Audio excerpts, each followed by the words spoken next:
देर रात मुंबई वो अनजान आदमी तिया को अजीब नजरों से देख रहा था, जो गाड़ी की सीट पर उसके बगल में बेहोश पड़, जैसे गाड़ियों का काफिला शहर के ट्रैफिक को चीरता हुआ अपनी मंजिल की तरफ दौड़ रहा था।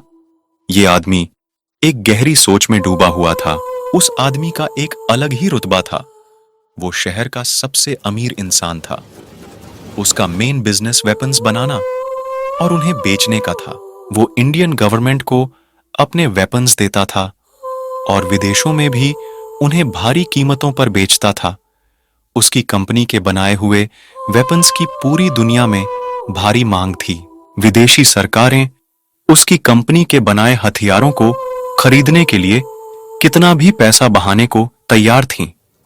वेपन्स के अलावा उसका कंस्ट्रक्शन का बिजनेस भी था। यही नहीं, उसके कई और अलग अलग बिजनेस भी थे। वो इतना रिच और पावरफुल आदमी था कि उसे राजा कहना गलत नहीं होगा। उस आदमी की गाड़ियों का काफिला एक आलीशान घर के पार्किंग लॉट में जाकर रुका। 33 साल का यह नौजवान बहुत हैंडसम और चार्मिंग था। चाहे वो आम लड़की हो या फिर किसी अमीर घराने की बेटी, सब उस पर मरती थी। उसके नाम की दीवानगी हर लड़की के दिल में थी। हर कोई उससे शादी करना चाहती थी।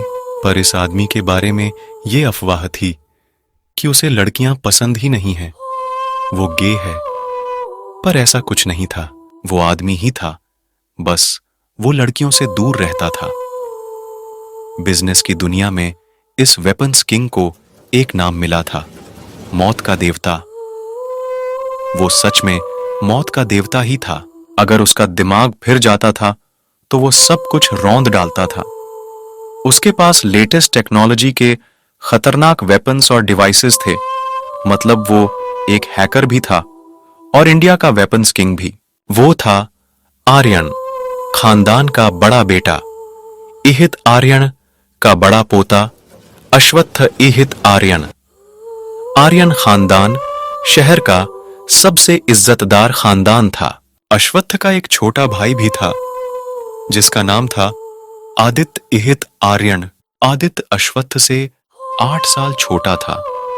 उनके साथ उनका मैनेजर प्रत्युष, पीए ओहस, सेक्रेटरी रचित और एक क्लोज फ्रेंड अभ्रम था और बाकी बॉडीगार्ड्स थे। अश्वत्थ के सभी साथी भी बहुत हैंडसम थे। अश्वत्थ और उसके साथ बाकी सब पार्किंग लॉट में गाड़ियों से उतरे। यह पार्किंग लॉट था अश्वत्थ आर्यन के घर, आर्यन पैलेस का। अश्वत्थ ने बेहोश तिया को अपनी बाहों में उठा लिया और घर के अंदर जाने लगा। तभी आदित्य परेशान होते हुए बोला, भाई सोच लो, दादाजी इस लड़की को देखेंगे तो बहुत से सवाल करेंगे। उन्हें बहुत बुरा लगेगा कि आप ऐसे ही बिना बताए इस हालत में एक लड़की को उठा ले आए हो। अश्वत्थ ने उसे घूर कर देखा। अभ्रम बोला, तेरे दादाजी चाहते हैं कि तू जल्द से जल्द शादी कर ले और तू इस लड़की को ऐसे। अश्वत्थ, छोटा भाई सही कह रहा है, वो बवाल मचा देंगे। मैं नहीं आ रहा, मैं तो सीधे घर जा रहा हूं। यह कहकर अभ्रम भाग गया। अश्वत्थ बिना किसी बात पे ध्यान दिए तिया को लेकर घर के अंदर जा चुका था। अश्वत्थ के दादाजी शहर के सबसे इज्जतदार शख्स इहित आर्यन का बस एक ही सपना था। वो मरने से पहले अपने पोते की औलाद देखना चाहते थे। पर अश्वत्थ शादी करने के लिए राजी ही नहीं था।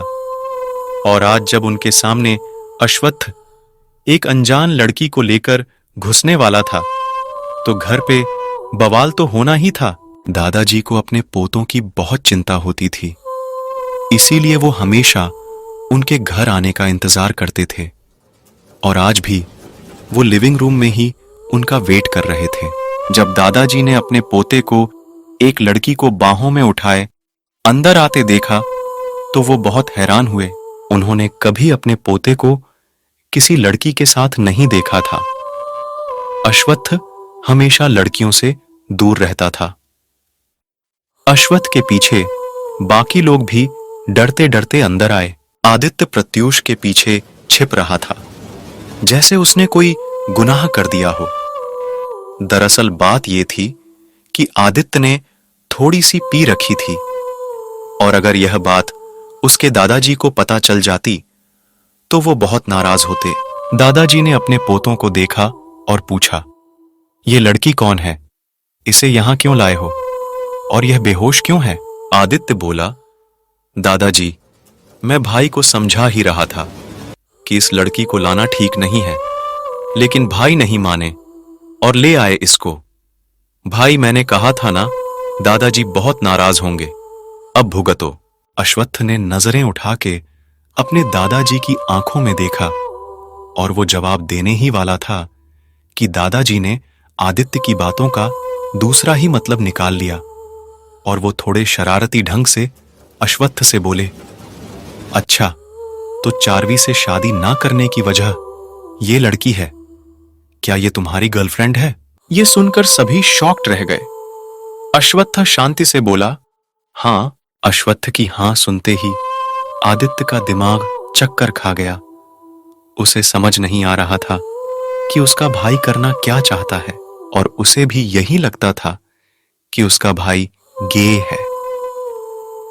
अश्वत्थ की बात सुन के सब हैरान रह गए। दादाजी अब थोड़े प्यार से बोले, मुझे पहले नहीं बता सकते थे? इसे इतना छुपाने की क्या जरूरत थी? अगर तुम इस लड़की को पसंद करते हो तो तुम्हारी शादी इसी से होगी। मुझे फर्क नहीं पड़ता कि ये अमीर है कि नहीं, मुझे बस अपना परपोता देखना है। आदित्य मन में सवालों का सैलाब आ गया। ये हो क्या रहा है? यहां सिचुएशन इतनी क्रिटिकल हो गई है और दादाजी को परपोता या परपोती देखना है। भाई, करना क्या चाहते हो तुम? मुझे तो लगता था कि आप गे हो, या फिर दादाजी को खुश करने के लिए ये सब कह रहे हो। मुझे अच्छे से पता है आप उस मेकअप की दुकान चार्वी को पसंद नहीं करते, इवन किसी भी लड़की को नहीं करते। फिर अचानक इस लड़की में ऐसा क्या दिखा? भाई कहीं पागल वागल तो नहीं हो गए? इन सवालों से जूझते हुए उसकी नजर किसी और पर पड़ी। वो लड़की जो उसके भाई की बाहों में बेहोश पड़ी थी। वो उसी समय बात बदलते हुए बोला, दादाजी, मेरी भाभी प्यारी है ना? तो सब हैरान होकर उसे देखने लगे। दादाजी का ध्यान अब तक अपने पोतों पर था, लेकिन अब पहली बार उन्होंने तिया को ध्यान से देखा, जो अश्वत्थ की बाहों में किसी मासूम बच्ची की तरह लग रही थी।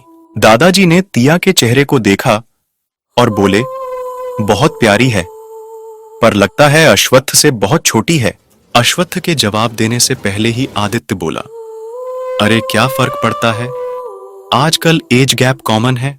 प्रियंका चोपड़ा को ही देख लो, अपने से 10 साल छोटे लड़के से शादी की है। वैसे ही भाई 33 के हैं, और शायद मेरी भाभी यही कोई 21, 22 या 23 की होगी। आपको तो खुश होना चाहिए, आपके लिए भाई पोता बहू लाए हैं। ये सुनकर दादाजी बोले, बात तो सही है, पर 21, 22, 23 का क्या मतलब है? क्या तुम्हें भी सही उम्र नहीं पता? आदित्य बोला, उम्र जानकर मैं क्या करूंगा, भाई से पूछ लो ना, उनको एग्जैक्ट एज पता होगी भाई।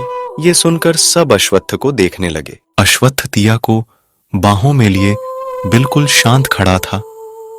उसी शांत भाव से उसने दादाजी से कहा, बहुत सवाल है आपके मन में, मैं जनता हूं, सब जवाब दूंगा, लेकिन फिलहाल ये बेहोश हो गई है, तो बाद में बात करते हैं। दादाजी ने अश्वत्थ को देखा और बोले, ठीक है, मैं बहुत खुश हूं, हम कल बात करेंगे तुम्हारी शादी की। ये सुनकर आदित्य लड़खड़ा गया, लेकिन अश्वत्थ के चेहरे पर कोई भाव नहीं बदला, और वो तिया को लेकर अंदर कमरे में चला गया। दादाजी भी मुस्कुराते हुए अपने कमरे में चले गए। बस एक आदित्य अकेला लिविंग रूम में सुन्न खड़ा रहा। कमरे में जाकर अश्वत्थ ने उनके घर की एक सर्वेंट ईशना को इंटरकॉम किया और बोला कि ये लड़की जो मेरे रूम मेन है, इसके कपड़े चेंज कर दो।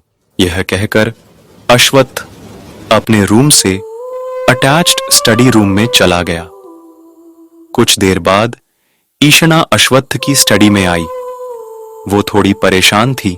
उसे परेशान देख के अश्वत्थ ने पूछा, क्या हुआ, कोई परेशानी? तो ईशना हिचकिचाते हुए बोली, बिग बॉस, बात यह है कि, और आधे में ही चुप हो गई। अश्वत्थ, क्या हुआ? ईशना की आंखों में दर्द था।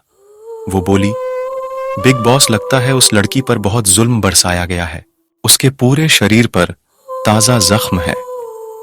ऐसा लगता है कि उसे 1-2 दिन पहले ही बेरहमी से पीटा गया है।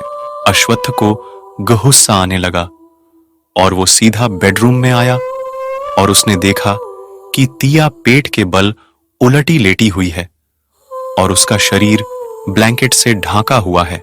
अश्वत्थ ने ब्लैंकेट हटाकर सिर्फ तिया की पीठ को ही देखा। तिया की पीठ पे जख्म थे। अश्वत्थ को तिया की बाजू पर भी चोट के कई निशान दिखाई दिए। अश्वत्थ की आंखें गुस्से में लाल थीं। उसने कहा, मैं डॉक्टर को फोन करता हूं। रात बहुत हो चुकी थी, लेकिन आदित्य अभी भी लिविंग रूम में परेशान इधर उधर घूम रहा था। तभी उसने उनकी फैमिली डॉक्टर नैना को उनके घर आते देखा और वो सोच में पड़ गया।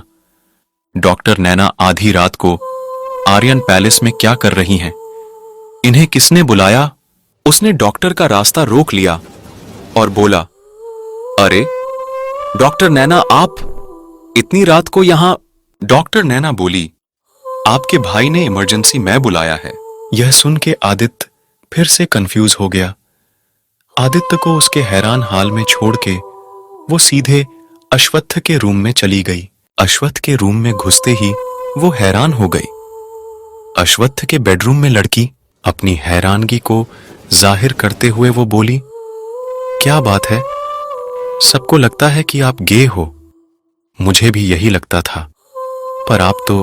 बीच में ही बात काटते हुए अश्वत्थ बोला, डॉक्टर नैना, मैंने आपको इलाज करने के लिए बुलाया है, मेरे गे होने या ना होने का पता लगाने के लिए नहीं। आप प्लीज अपने काम पे ध्यान दीजिए। यह कहकर अश्वत्थ अपने बेडरूम से अटैच्ड बार में चला गए। वहां जाकर वो वाइन पीने लगा। उसके दिमाग में एक नई प्लानिंग शुरू हो चुकी थी। एक अच्छा आइडिया मिल गया था उसे चारवी सहाय से शादी न करने का। चारवी सहाय से शादी न करने की उसकी बहुत बड़ी वजह थी। चारवी जितनी अच्छी दिखती थी उतनी अच्छी थी नहीं, और अश्वत्थ लोगों की नीयत को बहुत अच्छे से पहचान लेता था, और चारवी भी उसकी नजरों से नहीं बच पाई थी। पर चारवी ने उसके दादाजी का दिल जीत लिया था, तो चारवी से शादी न करने की सिर्फ एक ही वजह थी जो उसके दादाजी को मंजूर होती कि वो किसी और से शादी करना चाहता है। उसने तिया की फोटो क्लिक कर रखी थी और कुछ देर पहले ही अपने डिटेक्टिव विक्टर को उसके बारे में इंफॉर्मेशन निकालने के लिए कह दिया था। तिया फिलहाल उसके लिए खुद को चारवी से बचाने वाली तलवार थी। आखिर क्या है ये खेल जिसमें तिया फंसती जा रही है? क्यों उसके बारे में सारी जानकारी निकलवा रहा है अश्वत्थ? क्या होगा जब वो बेहोशी से जागेगी और कैसे बच के निकल पाएगी मासूम? तिया शहर के सबसे बड्ढे आदमी के पंजों से